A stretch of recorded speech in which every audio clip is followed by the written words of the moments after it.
Hello, everybody, and welcome back to another video of Fallen Flags of America. I am your host, L&M Productions, and today we will be talking about the rise, fall, and extinction, the birth, rise, and fall of the RoadRailer trains. And we'll also be touching on the Triple Crown RoadRailer trains of Norfolk Southern. But first, what are road railers? Road railers were a trailer or semi trailer that could be hauled on roads by a tractor truck unit and then by way of a fifth wheel coupling operate on a unit train on railroads. The road railer system allowed trailers to be pulled by locomotives without the use of flat cars, instead attaching trailers directly to bogies. As you can see here in this picture I took of one of the Triple Crown trains in on August 24th, 2024. The advantage of using road railers was their ability to be used directly behind freight or even passenger equipment without the use of trailer flat cars or TOFC. Road railers first appeared on American railroads in the 1950s. The trailers were built with integrated railroad wheel sets that could be lowered in position when the trailer was first pulled behind a train. First introduced on the Chesapeake and Ohio, or the C&O. More modern road railers did not include integrated railroad wheels but rode on regular trucks that do double duty, having served as articulation points between multiple trailers in a train. Each regular truck is equipped with one fifth wheel at one end and a connector plate at the other end. The connector plate slid into a female receptacle on the rear of the trailer in front and was secured with a steel pin. At the head of a road railer train, there was an adapter truck equipped with one fifth wheel and one regular AAR Type E or Type F automatic coupler. Each semi trailer had one kingpin at each end. Because the truck bogie was significantly lighter than a rail flat car or well car, the road railer freight trains were much lighter and therefore more energy efficient than traditional intermodal or container trains. Road railers were built by the bimodal corporations in the early 80s, located in Westchester, Pennsylvania. The trailers were built by the Bug Company locally with the integration of wheel sets and railroad braking system done at the nearby bimodal facility. This was a modern up to date of the C&O of the Chesapeake and Ohio Railways road railers introduced in 1955, those being 28-foot pup trailers as they're nicknamed. The railroad wheel sets attached to the aft portion of the trailer were lowered per, pneumatically by activating a control valve on the left rear of the trailer. To transfer from highway mode to rail mode, the truck driver would position the trailer over the tracks laid onto a paved rail yard.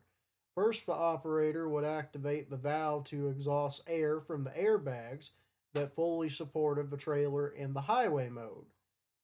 In fully lowered or squat position, hooks holding the rail wheel set above the road surface released. Then the operator would move the valve to inflate the two airbags used for rail mode. These airbags are similar to those used in passenger rail cars at the time.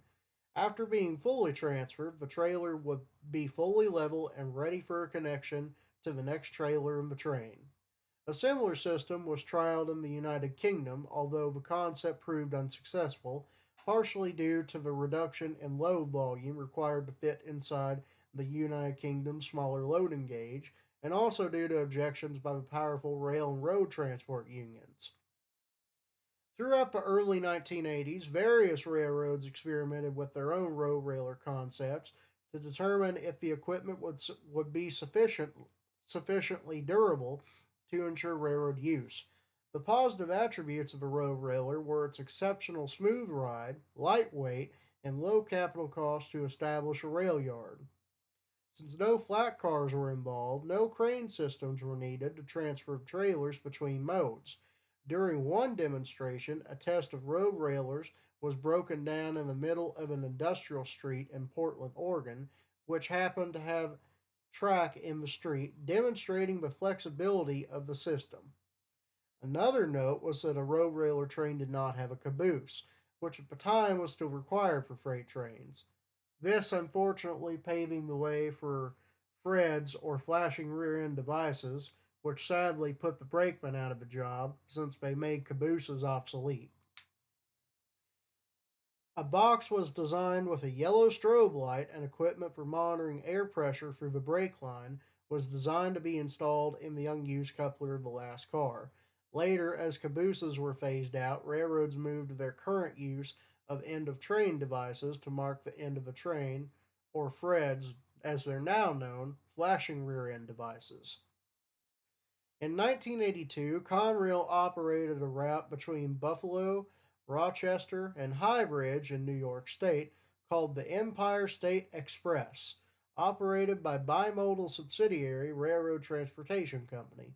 The concept was to offer customers rapid freight service that would be competitive with traditional over the road service. Dedicated trains left Buffalo and High Bridge each evening, arriving early the next morning. The line was eventually shut down after never establishing enough key customers to utilize the service.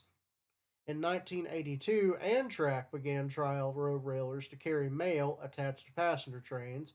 This was deemed unsuccessful, both due to the fact that mail contracts were drying up at the time.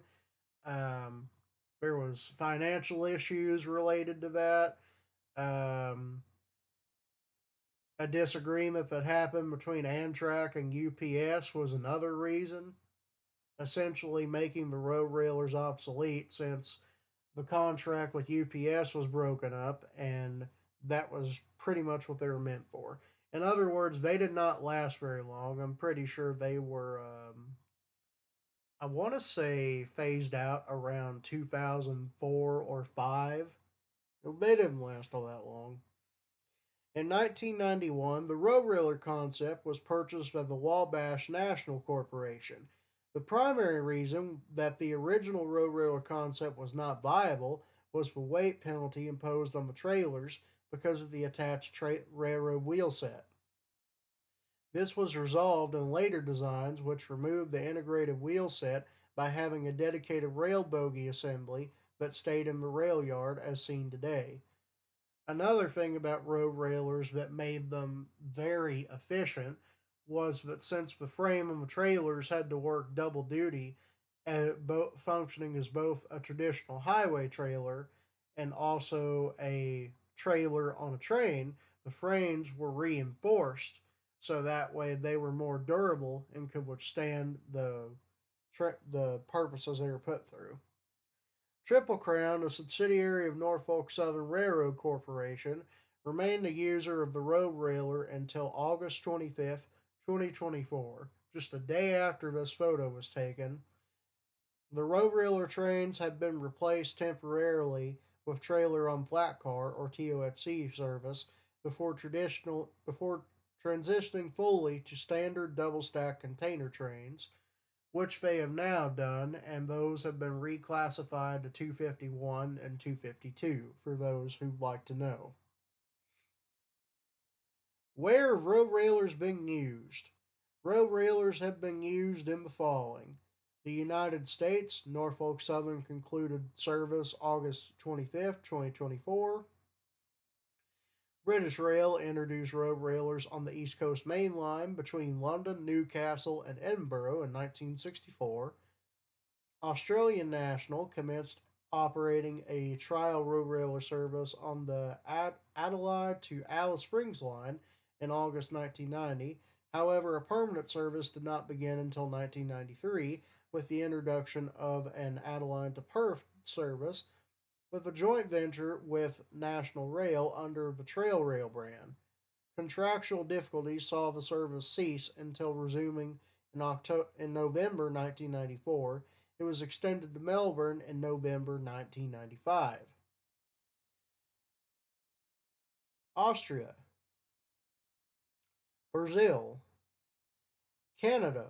on Canadian National, previously run on Canadian Pacific. New Zealand tried their own experimental but ultimately discontinued them. And lastly, Indian Railways introduced in October 2018 between Tamil Nadu and Powwow. I am so sorry. I'm probably butchering that. There were other railroads that I can recall that tried the road railer in one form or another, including but not limited to CSX Transportation, Canadian National, Canadian Pacific, BNSF, Burlington Northern, the Atchison, Topeka, and Santa Fe, or simply the Santa Fe, Union Pacific, Southern Pacific, uh, the Cotton Belt,